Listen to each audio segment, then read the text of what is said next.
waxa aynu duubaynaa barnaamij aynu kaga hadlayno barnaamij cilmi baadhis higaada dhawaqa iyo dhigmada af Soomaaliga. Dhawaqa, dhigmada iyo dhismaha afka hooyo. Qaybta koowaad ee aynu ka hadlaynaa waxay tahay sagaalka shaqal gaab. Bogasho wacan iyo kulan kale. Waa sagaalka shaqal gaab. Dhawaaqyada shaqalada ee afka ku jira waxay inoo qabtaan shaqooyin badan oo aynaan garanaynin. Kala garo shaqalada gaaban ee afka ku jira ee sagaalka ah. Af Soomaaligu wuxuu afafka la wadaagaa codadka aanay iyagu wadaagin, sida Laatiinka iyo af Carabiga oo midba qaybo gaara dhawaaqyada ka isticmaala, hase haddee Soomaaligu uu intaba la isticmaalo. Waxay ku tusaysaa qiimaha uu leeyahay afka Soomaaligu.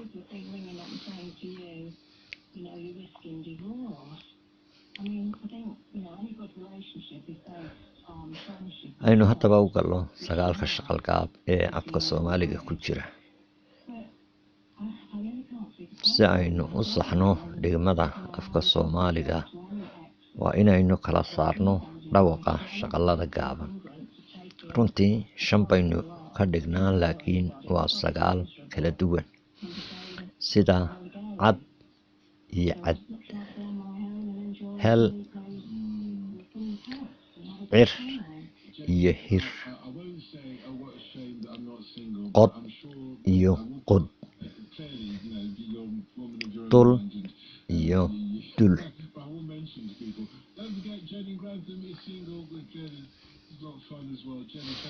Haynu adeegsano haddaba midabyada, maadaama aynaan lahayn sumado kala duwaya sagaalka shaqal gaab. Casaan iyo buluug ayaynu sumadaha u adeegsan doonaa.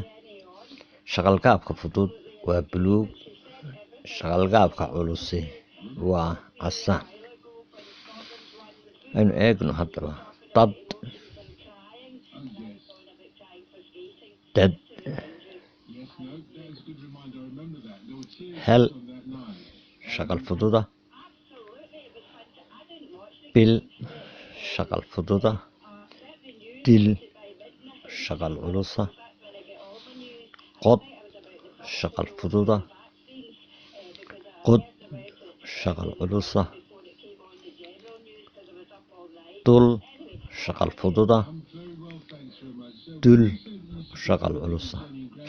Sagaalka shaqal ee kala duwan. 4 casaanka aynu ku dhignay waa kuwa culayska u dhawaaqaya, kuwa kalena waa fudayd.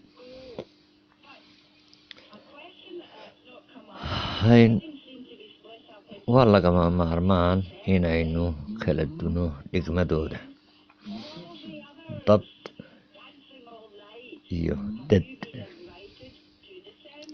hel, bil, dil, qod, qod,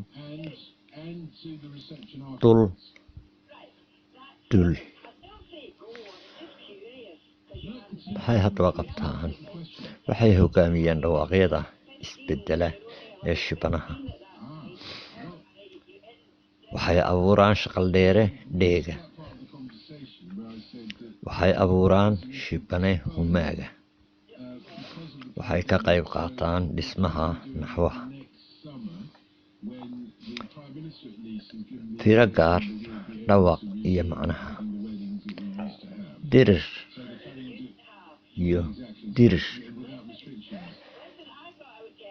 waa 2 shaqal oo kala culus. Dirir waa dagaalan, dirir waa xilli. Labada erey dhawaqa isma dhowa, macnaha way ku kala tagaan.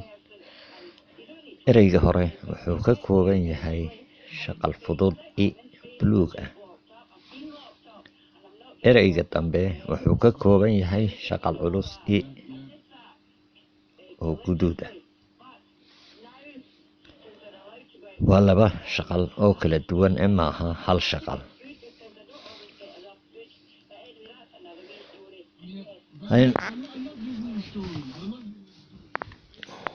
waa lagama maarmaan inaynu kala duno dhigmadooda.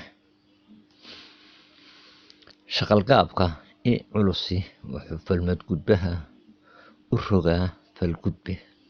waa fal adiga kugu socday, marka i culus la raaciyo wuxuu ka dhigaa falaad adigu cid kale ku falayso.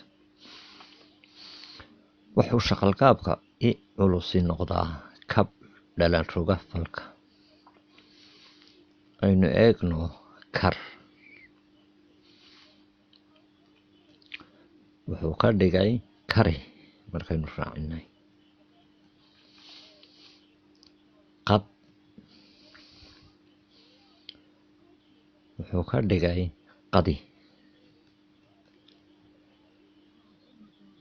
kor weynow ama cayil wuxuu ka dhigay kori. ful ama dareer wuxuu ka dhigay fuli. waxaad aragtaa waxyaabaha uu inoo qabto shaqalka culus i oo ka duwan shaqalka fudud i. waa cajiib shaqal gaabka i culusi markuu ku xidhiirsamo shaqal gaab i fudud, sida falka ah bakti. bakti wuxuu ku dhammaadaa i fudud. markaad cid kale u geysanayso waxaynu raacinaynaa sidii kuwii hore i culus. marka ay israacaan labada i iyo i waxay noqotaa bakti i oo aynu ugu dhawaaqno bakti. waxaa jira erayo sidan oo kale u dhawaaqa. waxay abuuraan shaqal dheere fudud koraan, sida ereyga shaqal fudud oo dheer oo kor u kacaya. ereyga c ama tiir waad aragtaa inay la mid yihiin bakti dhawaaqa u dambeeya. waxaad halkaa ka garanaysaa inuu shaqal dheerahaasi yahay shaqal dheere deega oo ka yimid laba shaqal oo kulmay, si aanu ahayn mid sidiisa u jira. kulanka laba shaqal gaab. aynu eegno markay kulmaan laba shaqal gaab oo kala duwani. shaqal gaabku waxay noqdaan erayo sidooda u taagan. waxay abuuraan shaqal dheere dheeg ah. waxay jideeyaan in dhigmada ereyga iyo dhawaqu kala madax bannaan yihiin.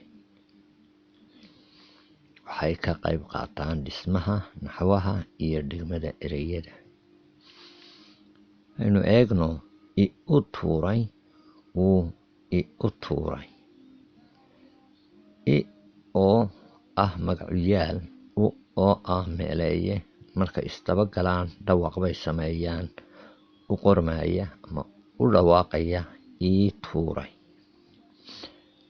mase hal laba erey oo laysku dhajin karaa ama hal dhawaqoo sidooda loo qori karo. na u tuuray ama wuu na u tuuray waa laba erey oo jira. waxay isdaba galaan mararka qaar waxaanay sameeyaan cod.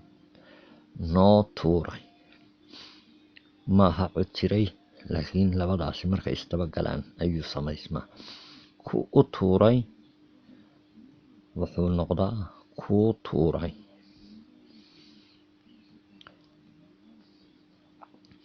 waxaa jira isna ma aanu an geysan wax. matalan waxa uu noqdaa markay isdaba galaan ma aanaan. aantaasi waa shaqal dheer bay noqotaa oo aa ah.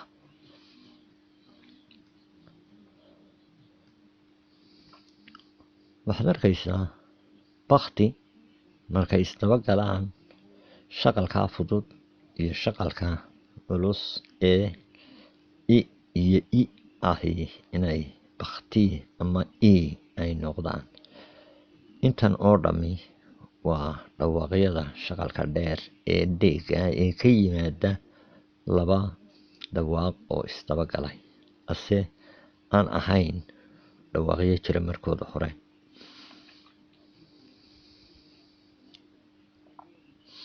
maxaa kale qabta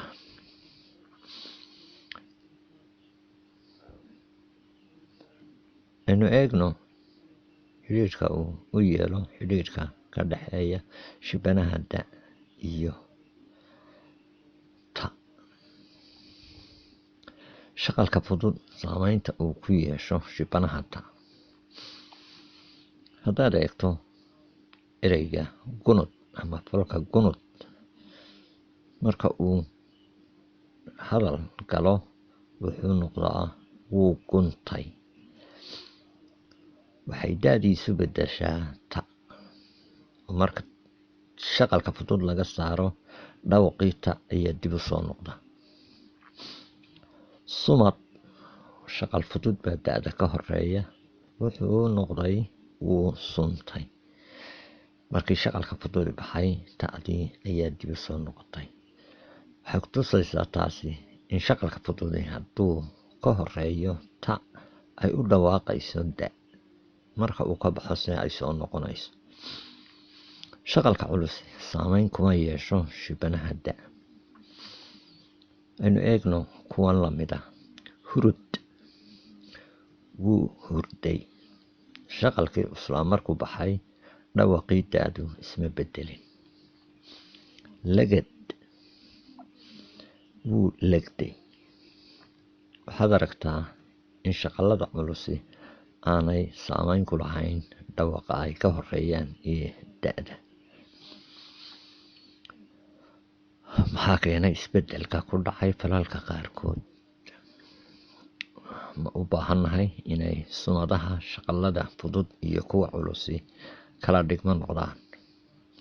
haa, maya, mise hore ma u soconnaa?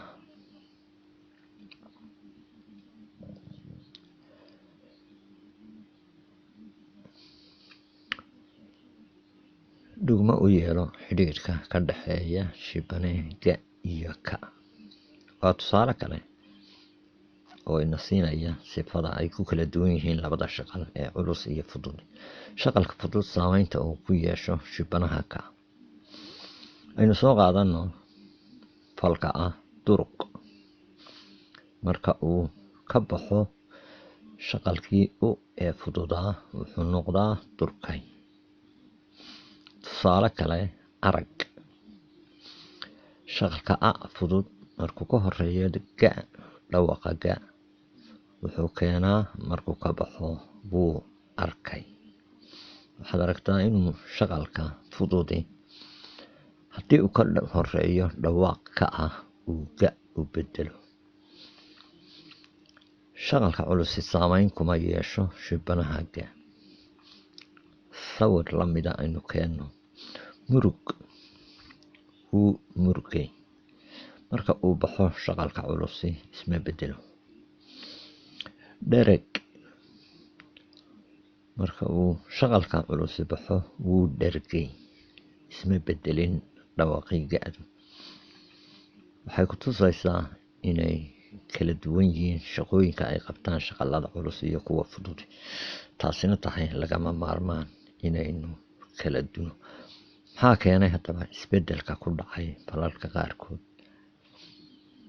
ma u baahannahay inay sumadaha shaqalada fudud iyo culusi kala dhigmo noqdaan? haa, maya, mise hore ma u soconnaa?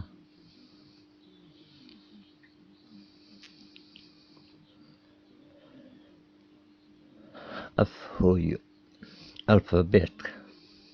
waxaad aragtaa afafku inay leeyihiin alfabeet kaasoo ah sumado hal mar ku jira oo taxan mid waliba magac gaaran leedahay. afka carabiga, afka ruushka, afka ingiriisiga iyo afaf kaloo badan waxay isticmaalaan alfabeet ama sumado tirsan oo si gaara u xidhiidha oo aan mar labaad la qorin, hase ahaatee magac leh dhawaaqna u taagan.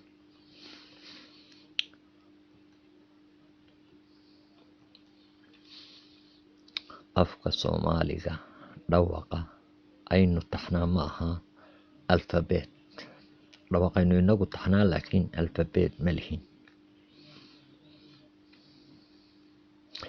afhooyo alfabeetka aynu u baahannahay inaynu adeegsano, tusaale ahaan waxuu yeelanayaa 5 shaqal oo fudud iyo 4 shaqal oo culus.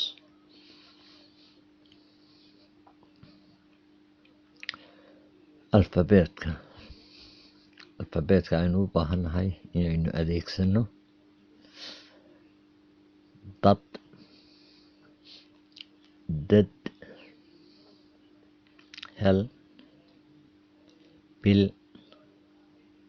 dil, qod, qod, dul,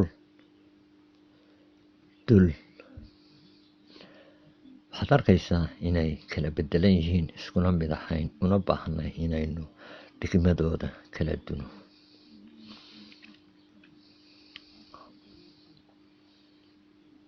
dhigmada afkeenna ma saxnaa.